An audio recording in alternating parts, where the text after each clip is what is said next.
গোপাল মা মা কাত্যায়নী এসেছো মা? বলে হ্যাঁ গোপাল, আমাকে কি করতে হবে তুই বল। বলে মা তুমি আমাকে কৃপা করে একটা নৌকা বানিয়ে দেবে। ও তাহলে আজকে আমার গোপালের নৌকা চড়ার শখ হয়েছে তাই তো? কিন্তু কি গো মায়েরা, গোপাল যদি নাবিক হয় তো স্বয়ং গোবিন্দ যিনি গোটা বিশ্ব ব্রহ্মাণ্ডের মালিক তাকে কিন্তু যেমন তেমন নৌকা দেওয়া যাবে না। কি গো মায়েরা, যেমন তেমন নৌকা দিলে মানাবে কি? যিনি গোটা বিশ্ব ব্রহ্মাণ্ডের মালিক, তাই গোবিন্দকে যেমন তেমন নৌকা দেওয়া যাবে না। তাই পূর্ণমাসী যোগমায়া বলছে, ওগো তুমি যদি হও কান্ডারি তবে আমি হব দেহ তরি। তুমি যদি হও কান্ডারি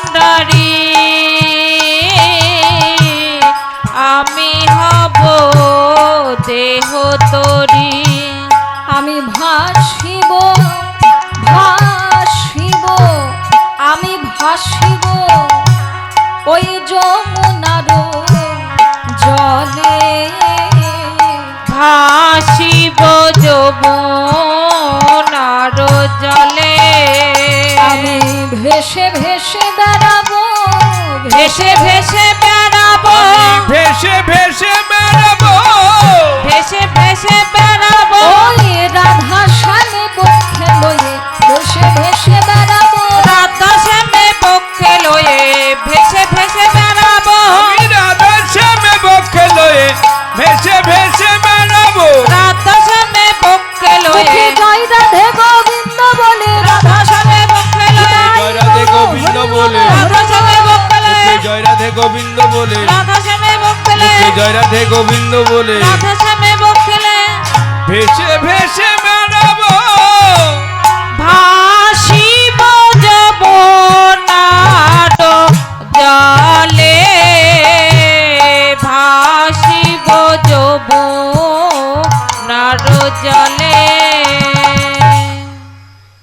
তাই আজকে পূর্ণমাসে যোগমায়া গোবিন্দকে সুন্দর করে নৌকা বানিয়ে দিচ্ছি। তো আপনারা সবাই মিলে আস্বাদন করুন যে নৌকা কিভাবে বানানো হয়। যে নৌকা বানাতে গেলে দেখবেন দুই মাথায় দুটো তিন কোনা কাঠ থাকে, দুই মাথায় দুটো কাঠ থাকে। তো এই তিন কোনা কাঠকে নৌকার ভাষায় বলছে গলুই, আর তত্ত্বের ভাষায় এই দুটো গলুইকে বলছে একটা হলো বিবেক আর একটা বৈরাগ্য। যার হৃদয়ে এই বিবেক আর বৈরাগ্য উভয়ই রয়েছে সে অতি অনায়াসে রাধা গোবিন্দের যুগল চরণ পেয়ে যাবে। তাহলে প্রথমে আমাদেরকে জানতে হবে বিবেকই বা কি আর বৈরাগ্যই বা কি বস্তু, তাই না? তাহলে বিবেক কাকে বলে না? কি গো মায়েরা, বিবেক কাকে বলে গো? ও মায়েরা, যে কারোর দুঃখে দুঃখ হওয়া, কারোর কষ্টে কষ্ট হওয়া, কি গো মায়েরা, তাই তো নাকি?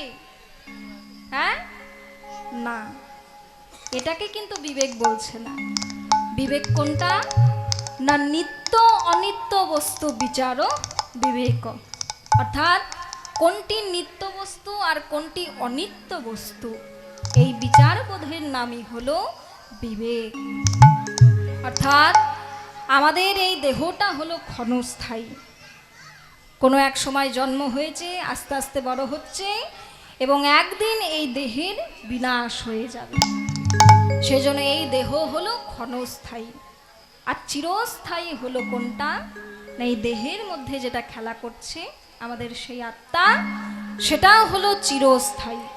তাহলে কোনটা ক্ষণস্থায়ী আর কোনটা চিরস্থায়ী সেই বিচার বোধের নামই হলো বিবেক। আর বৈরাগ্য কি না? বিষয় শক্তি, বিষয় সুখ অনাসক্তি। মানে চোখের বিষয় হলো রূপ দর্শন, নাকের বিষয় ঘ্রাণ নেওয়া, জিহ্বার বিষয় স্বাদ আস্বাদন করা, ত্বকের বিষয় স্পর্শ অনুভূতি, কর্ণের বিষয় শ্রবণ করা। তাহলে এই যে রূপ রস গন্ধ স্পর্শ অনুভূতি, এই সমস্ত কিছু থেকে যখন নিজেকে গুটিয়ে নেওয়া যাবে তার নামই হলো বৈরাগ্য। নিতাই গৌর হরি বল। হরি বল হরি বল হরি বল। তাহলে এই বিবেক আর বৈরাগ্য যদি কারোর হৃদয়ে উদয় হয়, তাহলে সে অতি অনায়াসে রাধা গোবিন্দের যুগল চরণ পেয়ে যাবে। সেই জন্য বিবেক আর বৈরাগ্য দিয়ে আমাদের এই দেহ নৌকা তৈরি করতে হবে। তাই কি বলছে, বিবেক ও বৈরাগ্য দিয়া দুগুলোই গড়িল, বিবেক বই রাগ দিয়া দুগুলই গড়িল। তাহলে বিবেক আর বৈরাগ্য দিয়ে দুই দিকের দুটো গলুই তৈরি হলো। এবার সেই দুটো গলুই মানে তিন কোনা কাঠ যাতে দাঁড়িয়ে থাকে, তার জন্য দেখবেন নিচের দিকে মাঝ বরাবর একটা মোটা কাঠ থাকে, যেটা ধনুকের মতো বাঁকানো। তো সেই কাঠটির নাম হলো দাঁড়া। আর তত্ত্বের ভাষায় এই দাঁড়াকে কি বলছে না, বলছে এই দাঁড়াটি কি জানো, বলছে ধৈর্য দ্বারার ওপর খাড়া করিল, ধৈর্য দ্বারার উপর খাড়া পড়িল, আর ধৈর্য দাঁড়ার ওপর খাড়া করিল। বলে প্রাণে ধৈর্য থাকা চাই, প্রাণে ধৈর্য থাকা চাই, প্রাণে ধৈর্য থাকা চাই। প্রাণে ধৈর্য থাকা তুমি চাই, বুঝবে যদি বাঁকা কান্নাই, প্রাণে ধৈর্য থাকা চাই, বুঝবি যদি বাঁকা কানায় প্রাণে ধৈর্য থাকা যায়। বুঝবি যদি বাঁকা কানাই প্রাণে ধৈর্য থাকা চাই। তাহলে কি বলছে, ধৈর্যটা হলো আমাদের মূল বস্তু। কারোর ভিতরে যদি ধৈর্যই না থাকে, মন যদি চঞ্চল হয়, তাহলে তার পক্ষে কিন্তু একটু ভক্তি হওয়া একটু কষ্টকরই রয়েছে। সেই জন্য মনটাকে কিন্তু আমাদের চঞ্চল করলে হবে না, ধৈর্য থাকতে হবে। আর কি বলছে না, দেখবেন নৌকার এবার দুই দিকে ভালো করে তক্তাগুলো জুড়ে দেওয়া হয়, বড় বড় পেরেক দিয়ে, বড় বড় গজাল দিয়ে সেই তক্তাগুলোকে দুই সাইডে ভালো করে মেরে দেওয়া হয়। তো সেই তক্তাগুলো হলো অনাশক্তির তক্তা দিয়ে সেগুলোকে জুড়ে দিচ্ছে। আর দেখবেন কি করা হয় না, নৌকার মাস্তুল তৈরি করা হয়। সেই মাস্তুল কি দিয়ে তৈরি করতে হয় না, বলছে সরল সুবুদ্ধি দিয়া মাস্তুল গড়িল, সরল সুবুদ্ধি দিয়া মাস্তুল গড়িল, আর রাধা নামের পাটান তহে বসাইয়া দিল, রাধা নামের পাতাম তাহে বসাইয়া দিল। তাহলে কি বলছে, সরল সুবুদ্ধি দিয়া মাস্তুল গড়িল, মানে মনটা কিন্তু আমাদের হতে হবে সহজ সরল। মনের মধ্যে যদি সবসময় কুচিন্তা কুভাবনা যদি ঘোরাফেরা করে, তাহলে রাধা গোবিন্দের চরণ জীবনেও মিলবে না। সেজন্য মনের মধ্যে কুচিন্তা কুভাবনা রাখলে হবে না, তাই মনটাকে সহজ সরল করতে হবে। তো কি গো মায়েরা, আপনারা বসবেন কোথায় যদি পাটাতনটা না তৈরি হয়? সেজন্য পাটাতনটা তৈরি করতে গেলে দেখবেন নৌকার মাঝ বরাবর দেখবেন আড়াআড়ি ভাবে কয়েকটা কাঠ জোড়া করা হয়। তো একটা আদর্শ নৌকায় মোট 9টি কাঠ থাকে আড়াআড়ি ভাবে, মাঝেরটা সব থেকে বড় আর আস্তে আস্তে ছোট হতে থাকে। তো এই আড়াআড়ি কাঠকে বলা হয় গুড়া, নৌকার ভাষায় বলছে গুড়া। একটি আদর্শ নৌকায় 9টি গুড়া থাকে। আর তত্ত্বের ভাষায় এই 9টি গুড়া কি কি না, বলছে নববিধা ভক্তি দিয়া ওই 9টি গুড়া দিল, নববিধা ভক্তি দিয়া 9টি গুড়া দিল। তাহলে নববিধা ভক্তি কি কি, শ্রবণং কীর্তনং বিষ্ণু শরণং পাদ সেবনং অর্চনং বন্দনং দর্শন সূক্ষ্ম আত্মনিবেদনম। তো এই 9 রকমের ভক্তি দিয়ে আমাদেরকে এই নৌকার গুড়া তৈরি করতে হবে। আর তার উপরেই তক্তা পেতে দিয়ে বসার জায়গা তৈরি করা হলো। তো মোটামুটি নৌকা কিন্তু তৈরি হয়ে গিয়েছে, সবই হয়ে গিয়েছে, পালও খাটানো হয়ে গিয়েছে, কিন্তু সেই পালকে এখনো দড়ি দিয়ে কিন্তু ভালো করে বাঁধানো হয়নি। তো কি গো মায়েরা, ও বাবা, আপনারা মনে করুন, যদি পাল যদি ঠিক করে না বাঁধা হয়, যদি দড়ি দিয়ে যদি না বাঁধা হয়, তাহলে কি হবে না, তাহলে সেই নাবিককে যে কোথায় উড়িয়ে নিয়ে গিয়ে ফেলবে তার কোনো ঠিক ঠিকানা নেই। সেই জন্য নাবিকরা করে কি, ওই পালের দড়ি দিয়ে কি করে, দড়ি দিয়ে সেই পালের সাথে বেঁধে নৌকার কানায় কানায় বেঁধে দেয়। যেহেতু নৌকার কানায় কানায় ভালো করে বাঁধে, সেই জন্য ওই দড়িগুলোর নাম হলো কানি দড়ি। আর তত্ত্বের দিকে এই কানি দড়ি কোনগুলো না, বলছে সাধু সঙ্গ কানি দড়ি চৌদিকে বাঁধিল, সাধু সঙ্গ কানে দড়ি চৌদিকে বাঁধিল, ওই সাধু সঙ্গ কানি দড়ি, সাধু সঙ্গ কানে দড়ি, সাধু সঙ্গ কানি দড়ি, আমাদের মন পালকে রাখে ধরি, ওই সাধু সঙ্গ কানে দড়ি, মন পালকে রাখে ধরি, সাধু সঙ্গ কানে দড়ি, আমাদের মনি পালকে রাখে ধরি, এই মায়ার হাওয়ায় উড়তে দেয় না, মন পালকে রাখে ধরি, মায়ার হাওয়ায় উড়তে দেয় না, মন পালকে রাখে ধরি, মায়ার হাওয়ায় উড়তে দেয় না, সাধু সঙ্গ কানে দড়ি, সাধু সঙ্গ কানে ধরে চৌদিকে বাঁধিল, সাধু সঙ্গ কানে ধরি চৌদিকে বাঁধিল, সাধু কানি দড়ি চৌদিকে বাঁধিল। জয় নিতাই, জয় রাধেশ্যাম। তাই বলছে সাধু সঙ্গ আমাদেরকে করতে হবে। কেন? কারণ পাল যদি দড়ি দিয়ে না বাঁধা হয়, তাহলে সেটা যেমন মায়ার বাতাসে এদিক ওদিক উড়ে বেড়ায়, ঠিক তেমনি আমাদের মন হলো চঞ্চল। তাই এই মনকে এক জায়গায় করতে আমাদেরকে সাধু সঙ্গ করতে হয়, আর সেই জায়গাটি হলো রাধা গোবিন্দের যুগল চরণ।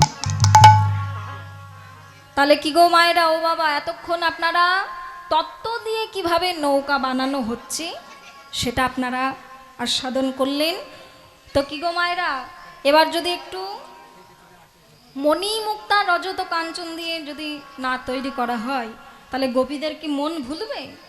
কি গো মায়েরা, মন ভুলবে কি? তাই আজকে যোগমায়া সুন্দর করে গোবিন্দের জন্য নৌকা সাজিয়ে দিচ্ছে মণি মুক্তা দিয়ে। কেমন করে না, বলছে সৃজিল তরণী খানি প্রবাল মুকুতায়নে, সিজিল তরণী খানি প্রবল মুকুতায়নে, সিজিল তরণী খানি প্রবল মুকুটায়নি, সিজিল তরণী খানি প্রবল মুকুতায়নে, মাঝে মাঝে হিয়ারো গাথনে, মাঝে মাঝে হিয়ারো গাথনে, মাঝে মাঝে হীরার গাথুনি। তাহলে কি বলছে, সৃজিল তরণী খানি প্রবাল মুকুতায়নে, মাঝে মাঝে হীরারো গাথনি। তো মনে করুন, ওই মাথা থেকে এই মাথা পর্যন্ত একটা বিরাট বড় নৌকা তৈরি করা হয়েছে। তো সেই গোটা নৌকাটিকেই সোনা দিয়ে মুড়িয়ে দিয়েছে। কি গো মায়েরা, সোনার নৌকা চিন্তা করতে পারছেন তো? আর সেই নৌকাটি যাতে আরো সুন্দর দেখায়, সেই জন্য তার সাথে আরো মণি মুক্তা রজত কাঞ্চন হিরে দিয়ে আরো সুন্দর সুন্দর করে কি করা হয়েছে না, তার ধারে ধারে ভালো করে সুন্দর করে সাজিয়ে দেওয়া হয়েছে। তাই সুন্দর করে নৌকা সাজিয়েছে, আর সেই পাল বা দাঁড় সেটাকেও ভালো করে মুড়িয়ে দিয়েছে সোনা দিয়ে, আর তার মাথায় একটা ময়ূরের পালক গুঞ্জা ছড়া মালা দিয়ে ভালো করে বেঁধে দিয়েছে। আর কি করেছে না, বলছে শিখে পুচ্ছ গুঞ্জা ছড়া ওই রজত কাঞ্চনে মোরা শিখি পুচ্ছা গঞ্জা ছাড়া রজত কাঞ্চনে মোরা কেরোয়ালে রজত কিঙ্কিনি কেরোয়ালে রজত কিঙ্কিনি রোয়ালে রজত কিঙ্কিনি। কি গো মায়েরা, কিঙ্কিনি মানে কি গো? কিঙ্কিনি মানে হলো রূপোর ঘন্টা, মানে কিঙ্কিনি মানে হলো ঘন্টা। তো সেই দাঁড় বা হালের সাথে ছোট ছোট রূপোর ঘন্টা ভালো করে বেঁধে দিয়েছি, যাতে দাঁড় বা হাল একটু নড়লেই একেবারে রুনো ঝুনো করে আওয়াজ হয়। তাই গোবিন্দ যেই দাঁড় বা হাল নড়িয়েছে অমনি রুনো ঝুনো করে আওয়াজ হচ্ছে। তাই কি বলছে?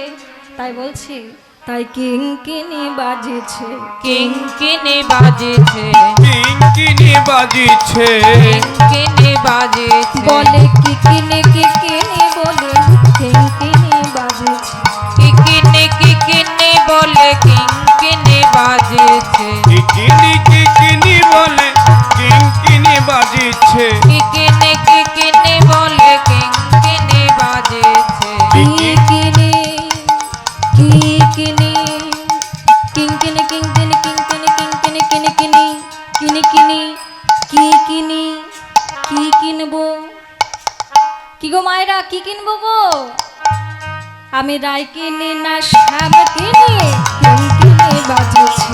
রাই কেনে না শ্যাম কেনে কিঙ্কিনি বাজেছে কিনি না শ্যাম কিনি কিঙ্কিনি বাজিছে রাই কেনে না শ্যাম কেনে কিঙ্কিনি বাজেছে কিনি না শ্যাম কিনি কিঙ্কিনি বাজিছে। কাকে ছেড়ে কাকে কিনি? আমি রাই কিনি নাকি শ্যাম কিনি? কি গো মায়েরা, কাকে কিনবেন, রাধারানীকে নাকি কৃষ্ণকে? আচ্ছা, কারা কারা কৃষ্ণকে কিনতে চান একটু হাত তুলুন তো দেখি। আচ্ছা, আর রাধারানীকে কারা কারা কিনতে চান একটু হাত তুলুন তো। আচ্ছা, মায়েরা ভালোই চালাক রয়েছে।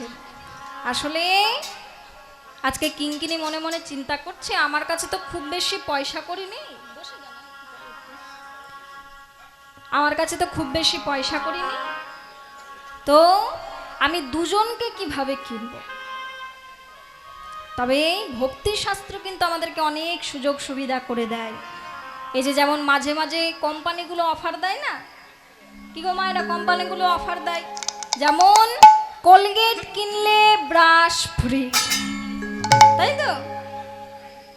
এক প্যাকেট সার্ফ কিনলে গামলা ফ্রি, তাই তো? কিন্তু আপনারা যদি একটা ব্রাশ কিনেন তাহলে কি তার সাথে কোলগেট ফ্রি দেয়? কিন্তু আপনারা যদি একটা কোলগেট কিনেন তাহলে তার সাথে একটা ব্রাশ ফ্রিতেই পাওয়া যায়। ঠিক তেমনই তুমি যদি কৃষ্ণকে কিনতে চাও তাহলে কৃষ্ণকে পাবে কিনা তার কোনো গ্যারেন্টি নেই, আর তার সাথে রাধারানীকে তোমরা পাবে না। কিন্তু তোমরা যদি একবার কষ্ট করে হৃদয়ের ভক্তি শ্রদ্ধা দিয়ে যদি একবার তোমরা রাধারানীকে কিনতে পারো তাহলে রাধারানীর সাথে গোবিন্দকেও তোমরা ফ্রিতেই পেয়ে যাবে। নিতাই গৌর হরি বল হরি বল হরি বল হরি বল। এবার কিঙ্কিনি মনে মনে চিন্তা করছে, একজনকে কিনলে যদি আমি আর একজনকে ফ্রিতে পেয়ে যাই তাহলে আমার তাকে কেনাই ভালো। কি গো মায়েরা, তাহলে কাকে কিনবো? হ্যাঁ, রাধা রানীকে, তাই তো? আজকে কিঙ্কিনি মনে মনে চিন্তা করছে, তাহলে কিনতে যদি হয় কিনবো আমি রাধারও মন। ভালো করে শুনবেন, কিনতে যদি হয় কিনবো আমি রাধারও মন, রাধারও মন, রাধারও মন, রাধারও মন, রাধারও মন, রাধারও মন। কিনতে যদি হয় কিনবো আমি রাধারও মন, মানে কিনতেই যদি হয় তাহলে আমি রাধারানীর মনকেই কিনবো। তাহলে পাবো কাকে না? পাবো আমি রাধারও মন। কি গো মায়েরা, ও বাবা, রাধারমন মানে কি? স্বয়ং গোবিন্দ, তাই তো? তাহলে পাবো আমি রাধা রমন। কেন? কারণ রাধার মনে রাধা রমন আছে, মাগো রাধা রাধার মনে রাধা রমন তাই আছে। হরি বল, হরি বল। রাধারি মনে রাধা রমন আছে। মাগো রাধার মনে রাধা রমন আছে। মাগো রাধারি মনে রাধা রমন আছে। তাই গোবিন্দ তিনি সুন্দর করে নৌকা সাজিয়ে ঘাটের ধারে বসে রয়েছে। কিন্তু কি গো মায়েরা, ঘাটের ধারে যদি বসে থাকে তাহলে লীলা এগোবে কি? সেই জন্য গোবিন্দ তিনি মধুর বংশী বাজিয়ে তিনি এবার রাধারানীকে ডাকতে শুরু করেছে। কেমন করে? মুরলী অতি সুমধুর তান, মুরলী অতি সুমধুর টান মুরলিয়তি সুমধুর টান। মুরলি অতি সুমধুর টান। মুরলিয়তি সুমধুর টান। তাই ওদিকে গোবিন্দ যেই বাঁশি বাজিয়েছে অমনি রাধা রানীর সেই বংশীর ধ্বনি কর্ণে এসে পৌঁছেছে। তা আজকে রাধারানী বলছে, ওই দেখ ললিতা, ওই দেখ বিশাখা, শুনতে পাচ্ছিস কেমন ভাবে আমাদের স্বয়ং গোবিন্দ আমাদেরকে ডাকছে? তাই আর দেরি করলে হবে না, চল আমরা সবাই মিলে আমরা কি করি না আমার গোবিন্দের কাছে যাই। তখন ললিতা বলছে যে, শোন রাধে, তুই যে যাবো যাবো করছিস, কিন্তু তোর বাড়িতে রয়েছে তোর শাশুড়ি আর ননদি। তো কি গো মায়েরা, শ্রীমতী রাধারানীর শাশুড়ি আর ননদির নাম কি গো? হ্যাঁ, জটিলা কুটিলা, তাই তো? তো কি গো মায়েরা, আপনাদের এখানে জটিলা কুটিলা আছে নাকি? হ্যাঁ, কি গো বাবা, আপনাদের এখানে জটিলা কুটিলা নেই? আছে, এইদিকেও আছে। আমি তো ভাবছি শুধু আমাদের ওই জিয়াগঞ্জেই বুঝি আছে। আসলে জটিলা কুটিলা প্রত্যেক ঘরে ঘরে রয়েছে, কারণ জটিলা কুটিলা ছাড়া আমাদের সংসার পরিপূর্ণ হবে না। তাই বলছে যে সেই জটিলা কুটিলার ভয়ে জানিস তো আমি বাড়ি থেকেই বেরোতে পারিনি। তো তোরা যখন এসেছিস, তোরা আমাকে একটা উপায় বলে দে যাতে আমার প্রাণ বল্লভ শ্রীকৃষ্ণের কাছে আমি যেতে পারি। বলছে, শোন রাধে, তাহলে তুই একবার সেই বৃন্দাবনের বড়াই বুড়ি অর্থাৎ পূর্ণ মাসে যোগমায়াকে স্মরণ কর, দেখবি সে এসে তোর সমস্ত বিপদ কাটিয়ে দেবে। আজকে স্বয়ং রাধারানী যোগমায়াকে স্মরণ করছেন। কেমন করে? ওং কাত্যায়নে নমো নমঃ মহাযোগিনী ধীশ্বরী নন্দ গোপ সুতাং দেবী পতিতামে কুরুতে নমো কাত্যায়নে মহামায়ে মহাযোগিনী ধীশ্বরী নন্দ গোপ সুতাং দেবী পতিতামে কুরুতে নমো। ওং সর্বমঙ্গল মঙ্গলে শিবে সর্বার্থ সাধিকে শরণ্যে ত্রম্বকে গৌরী নারায়ণী নমস্তুতে।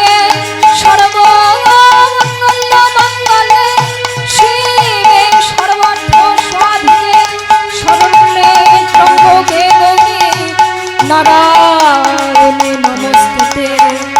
মা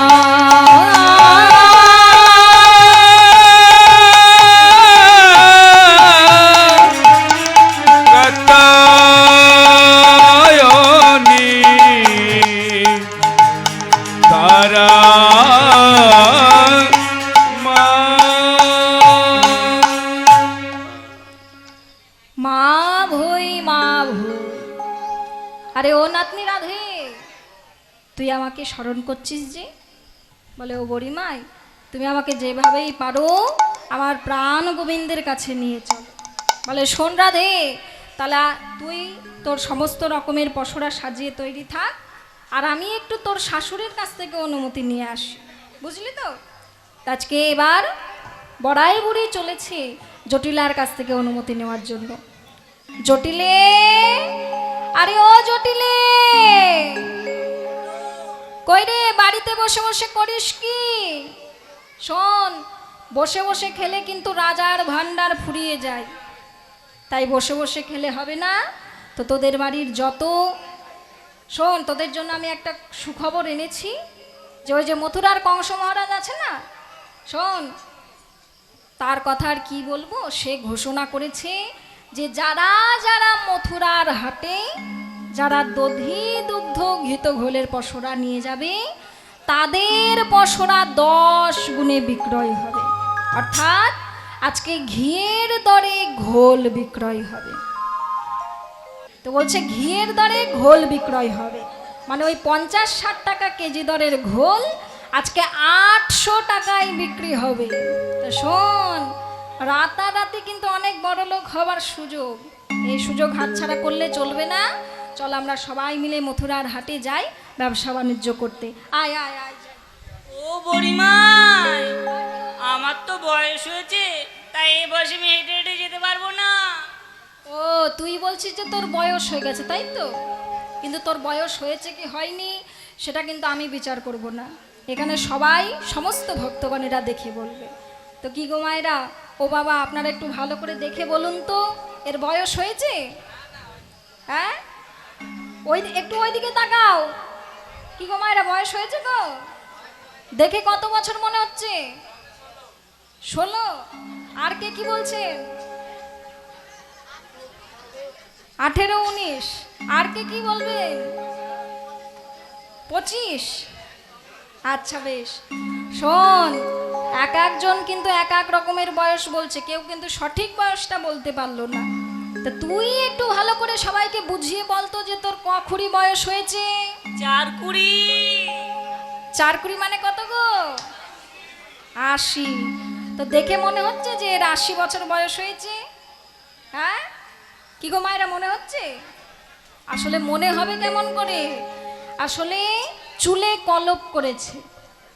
আর এই যে এই কীর্তনে আসার আগে বিউটি পার্লারে গিয়েছিল, সেই জন্য আর বোঝা যাচ্ছে না যে বুড়ি কি ছুরি, তাই তো। শোন, তুই যখন এত করেই বলছিস যে তোর বয়স হয়ে যাওয়ার কারণে যেতে পারবি না, তো ঠিক আছে, তো তাহলে আমি তো তোদের জন্য যে এত বড় সুযোগ আনলাম, তো সেটা কি হাতছাড়া হয়ে যাবে?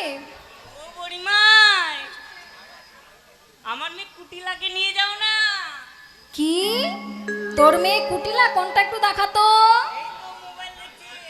ও, মোবাইল দেখছে ওটা? শোন, দেখছিস কেমন করে তাকাচ্ছে, দেখ। শোন, তোকে একটা কথা বলছি, কিছু মনে করিস না আবার। ওই যে তোর মেয়ে কুটিলার কথা আর কি বলবো, তোর মেয়ে কুটিলা সে এত ঝগড়ুটে যে এত ঝগড়া করবে, কোনো পসরাই বিক্রি করতে পারবে না। না না, আমার মেয়ে ভালো। কি, তোর মেয়ে ভালো? আচ্ছা, তোর মেয়ে যদি ভালোই হয়, তাহলে তোর মেয়ের কয়েকটা গুণ বল, আমরা সবাই শুনি, তারপরে বিচার করব যে তোর মেয়ে ভালো কি ভালো না। আমার মেয়ের গুণ শুনবে? শোনো, আমার মেয়ের এমন গুণ, কাঁচা বাসে ধরায় ঘুম। এমন গুণ, কাঁচা বাসে ধরাই ঘুণ। আচ্ছা, আর কি কি গুণ আছে? আমার মেয়ে জলে আগুন লাগাতে পারে। জলে আগুন লাগাতে পারে। আর কি পারে? সোনার সংসার ভাঙতে পারে। সোনার সংসারও ভাঙতে পারে। তো কি গো মায়েরা, এখানে কেউ আছেন নাকি যারা সোনার সংসার ভাঙতে পারেন? কি গো, আছেন? আচ্ছা, থাকলে একটু হাত তুলুন তো দেখি। ওই যে নিজের দোষ নিজেই স্বীকার করছে। হ্যাঁ, আচ্ছা বেশ। তা শোন, ঠিক আছে, আচ্ছা তোর মেয়ের আর কি কোনো গুণ আছে? থাকলে একটু সবাইকে খুলে বল। আছে আছে, আরো গুণ আছে। আমার মেয়ে এই সারা বৃন্দাবনের মধ্যে ফার্স্ট হয়। কি, তোর মেয়ে বৃন্দাবনে ফার্স্ট হয়? তার মানে তোর মেয়ে বুঝি পড়াশোনায় খুব ভালো? কি গো মায়েরা, তাই তো? কিরে কুটিলা, আরে ও কুটিলা, পড়াশোনায় ভালো তো? হ্যাঁ, পড়াশোনায় ভালো? ওই দেখ ভালো বলছে। মিথ্যা কথা? তো তুই যে এত ঢোল পিটিয়ে পিটিয়ে বলছিস যে আমার মেয়ে নাকি বৃন্দাবনে ফার্স্ট হয় ফার্স্ট হয় ফার্স্ট হয়, তো তোর মেয়ে ফার্স্ট হয় তাহলে পড়াশোনাতে ফার্স্ট হয় না, তাহলে খেলাধুলাতে বুঝি ফার্স্ট হয় নাকি? খেলাধুলাতেও ফার্স্ট হয় না?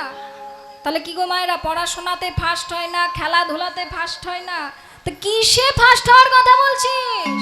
ঝগড়াতে। ও এই ব্যাপার। তো শোন, তোকে একটা কথা বলি, তোর মেয়ে বৃন্দাবনের 1 নম্বর ঝগড়ুটে, তাই তোর মেয়েকে নিয়ে গেলে আজকে ব্যবসা বাণিজ্য হবে না।